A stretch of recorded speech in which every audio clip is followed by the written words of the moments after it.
Hello friends, एक बार फिर आपके सामने एक नई प्रेजेंटेशन लेके हाजिर हूँ। जैसा कि आपके स्क्रीन के ऊपर गंधारा सिविलाइजेशन को हम देखेंगे कि टेक्सला का जो शहर है, टेक्सला की जो एंशंट साइट है रावलपिंडी के नज़दीक पाकिस्तान के अंदर, उसको भी हम देखेंगे और उससे जुड़ी तमाम मालूमात को हम देखेंगे। मैं हूँ Mohammad Naufal Safan, belongs to सल नौफल्स अकेडमी। अगर आपको मेरा वीडियो पसंद आ रहा है तो प्लीज़ लाइक, सब्सक्राइब और शेयर ज़रूर कीजिएगा। आज पाकिस्तान के अंदर दो बड़ी सिविलाइजेशंस मौजूद हैं।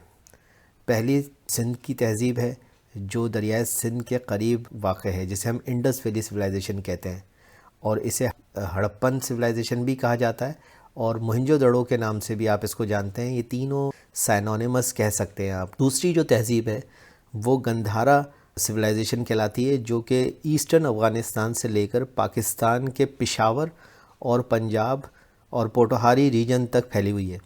ये दरियाए काबुल के नॉर्थ में जो है वो वाक़ है। इसके अलावा जो है वो सवात रिवर के आसपास का इलाका गंधारा सिविलाइजेशन कहलाती है। गंधारा सिविलाइजेशन की बात करते हैं तो आप टेक्सला की साइट की बात करते हैं, जो रावलपिंडी के नज़दीक ही मौजूद है पाकिस्तान के अंदर। अब टेक्सला को दरियाफ्त किसने किया था?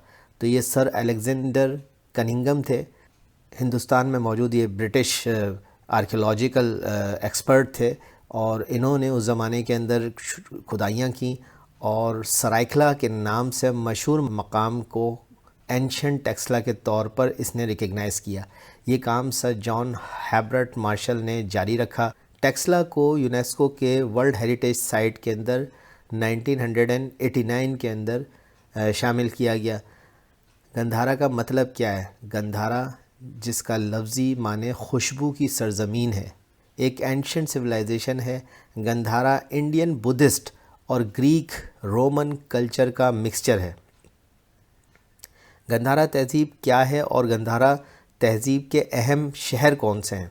तो गंधारा का रीजन, जैसा कि मैं आपको बता चुका हूँ, कि पाकिस्तान और अफ़गानिस्तान के दरमियान लोकेट करता है और इसका जो एरा है वो 500 BC से लेके 1000 AD तक रहता है, जिसको हम उर्दू में कह सकते हैं कि 500 क़ब्ल मसीह से लेके 1000 ईस्वी तक ये एरा माना जाता है। और ये एक अजीम सिविलाइजेशन के तौर पर दुनिया के नक्शे पर मौजूद रही। ये एक अहम सेंटर था जहाँ बुद्ध मत पला। ठीक है जी। यहाँ ग्रीक कल्चर का भी गहरा असर मौजूद रहा। गंधारा बुनियादी तौर पर वादी पेशावर, पंजाब, पोटोहार रीजन में फैली हुई है। गंधारा सिविलाइजेशन दरअसल दरियाए काबुल के नॉर्थ में और दरियाए सवात के आसपास फैली है। गंधारा का तफसीली ज़िक्र चीनी टूरिस्ट हेवन सॉन्ग की किताबों में मिलता है। इस तहज़ीब से जुड़े शहरों के नाम पुरुषपुरा यानी कि पेशावर, तक्सिला यानी कि टेक्सला, सगाला यानी कि सियालकोट और पुष्कलावती यानी कि चार सद्दा। इसके अलावा सवात, दीर, बाजोड़, बुनैर, मर्दान और सवाबी भी गंधारा सिविलाइजेशन के ही सिटीज़ के नाम हैं। अब गंधारा की बुनियाद को देखते हैं कि गंधारा की बुनियाद कहाँ है। तो गंधारा का पहला बादशाह सबाला को माना जाता है, जिसने तकरीबन 5500 साल पहले गंधारा पर हुकूमत की। उसकी बेटी भी थी जिसका नाम गंधारी था, जिसके नाम से आज ये सिविलाइजेशन पहचानी जाती है। गंधारा का जो मेन कैपिटल है वो टेक्सला को कंसिडर किया जाता है। ये एक डिस्प्यूटेड बात है।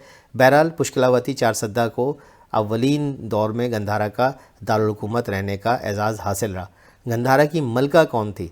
तो गंधारा की जो क्वीन है वो गंधारी को ही कंसिडर किया जाता है और मैंने जैसे कि आपको बताया कि ये किंग सबाला की बेटी थी। और गंधारा का मतलब क्या है? तो गंधारा का मतलब खुशबू की सरज़मीन है।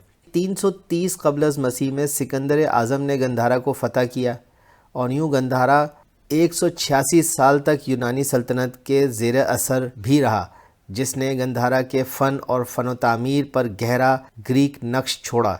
यहाँ बुद्ध मत के दो फ़िरक़े हैं, एक हिना और दूसरा महायान। गंधारा का लफ्ज़ दरअसल हिंदू धर्म की किताब ऋग्वेद में सबसे पहले आया है। कंधार दरअसल गंधारा लफ्ज़ से ही माखूज़ है। गंधारा की जो ये एम्पायर थी, इसका कैपिटल था वो टेक्सला ही रहा, लेकिन अव्वलीन दौर के अंदर यहाँ पे चारसद्दा को भी कैपिटल बना के रखा गया। आज ये इलाका ज़िला रावलपिंडी की तहसील टेक्सला है। ठीक है जी।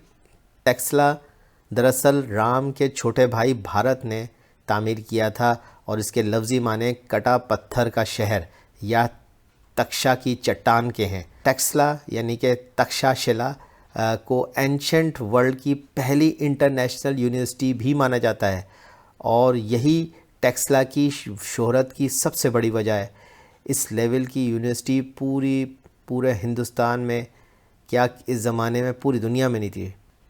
جیسا کہ آپ کو میں نے بتایا کہ ٹیکسلا یونیورسٹی ایک بہت ہی مشہور یونیورسٹی ہے، جس کی وجہ سے آج ٹیکسلا کی سائٹ کو پوری دنیا کے اندر جانا اور پہچانا جاتا ہے۔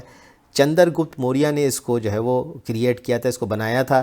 چانکیہ کوٹالہ جو کہ ایک بہت مشہور فلاسفر ہیں، وہ بھی ٹیکسلا کا ہی طالب علم تھا، یہیں کا ہی اسٹوڈنٹ تھا۔ ٹیکسلا یونیورسٹی کے اندر خاص طور پہ سائنس، میڈیکل، ریلیجن اور سیکولر ٹاپکس کو پڑھایا جاتا تھا، یہاں تک کہ یہاں پہ تیر اندازی اور ایسٹرولوجی جیسے سبجیکٹس کو بھی پڑھایا جاتا تھا۔ ٹیکسلا کے اندر تعلیم جو تھی وہ فری تھی۔ گندھارا کے آرٹیفیکٹس ہیں، یہ آج کہاں پہ موجود ہیں، کہاں رکھے ہوئے ہیں؟ تو یہ ٹیکسلا میوزیم راولپنڈی میں موجود ہیں۔ گندھارا دور کے 1400 آرٹیفیکٹس جو ہیں وہ اس میوزیم کے اندر محفوظ ہیں۔